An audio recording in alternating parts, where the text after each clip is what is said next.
So coming to the second truth is that embracing the pain and suffering and using it to make you a stronger and more determined individual.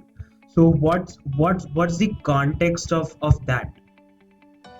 That is just all the years, and I described earlier kind of all the things that I've been through, all the different, there just never seems to be a break. Give me some time off. No, you're gonna have the flu every week for 5 years. I remember when my oncologist suggested that, I looked at her like, are you crazy? That just didn't make any sense to me. Why you want to give me a drug that's going to give me the flu for 2 to 3 days there's only 7 days in the week, and you want me to spend almost half of it having the flu for 5 years? I'm like, that's crazy.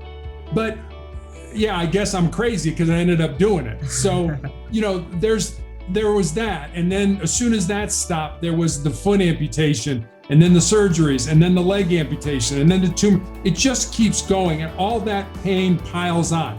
Now you can do things for that. You can go drink yourself into oblivion and control that pain. You can take all kinds of medication to control that pain, to get away from it, to run from it, or you can use it. You can flip it inside and use it as, use it as energy or burn it as fuel to make you a stronger and more determined individual.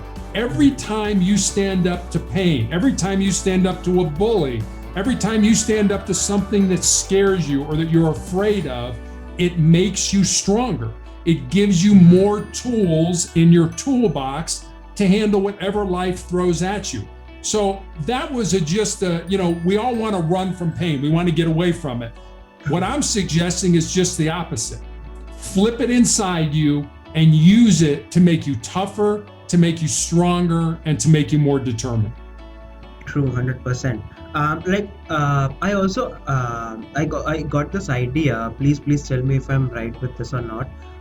Is that like when you said that you take this injection every week, and then that you're gonna have flu for 2 to 3 days a week, and you went it for continuously 5 years.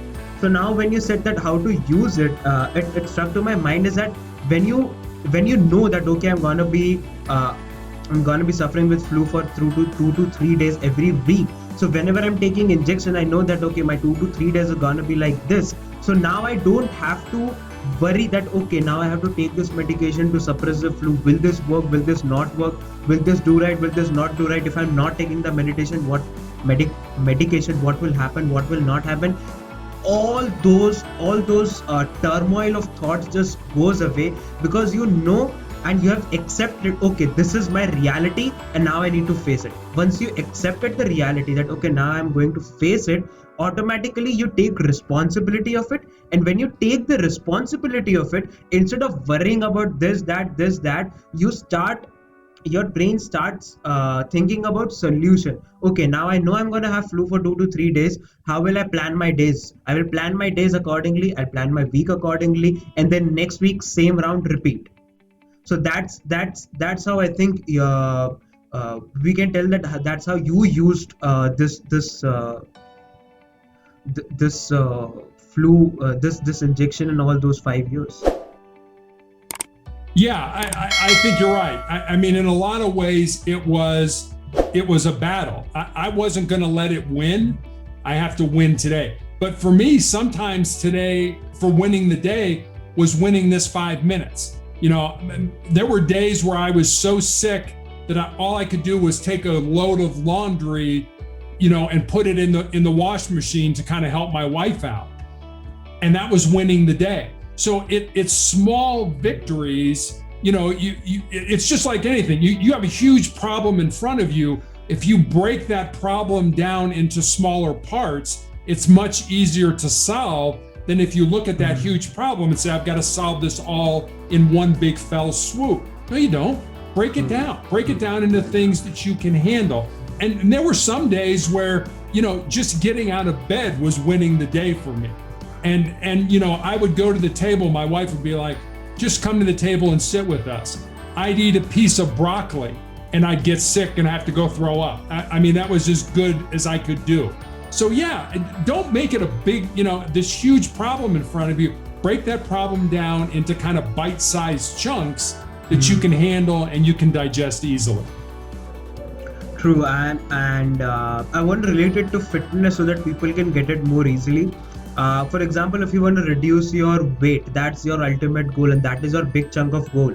And you don't know how to, and you think that okay, now I'm going to start with 100 push-ups daily, 100 burpees daily, 100 squats daily, and that's not physically possible because you haven't done any practice yet. So what can you do? If your maximum capacity are 10 push-ups a day, break it down to 5. Start from 5, then increase it to 7, 8, 10, 20, 30, 40, and then you can reach to 100.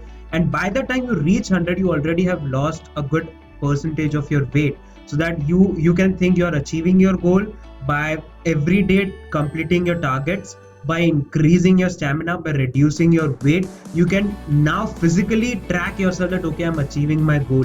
And also because when you're completing your daily goals, you are having those small dopamine hits in your brain, which will allow your brain to focus on the same task next day when you are doing it, because your brain knows that after doing this I'm going to get those dopamine peak, so I'll do it because my brain likes it.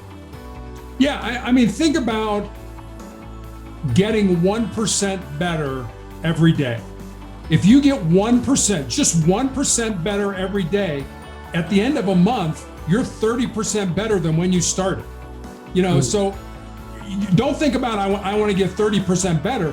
Get 1% better. Get 1% better every day, and at the end of a month, the end of 30 days, you're going to be 30% better than you started. True, 100%. And if you're lucky enough, if that month is of 31 days, you're 31% better. Exactly. Great.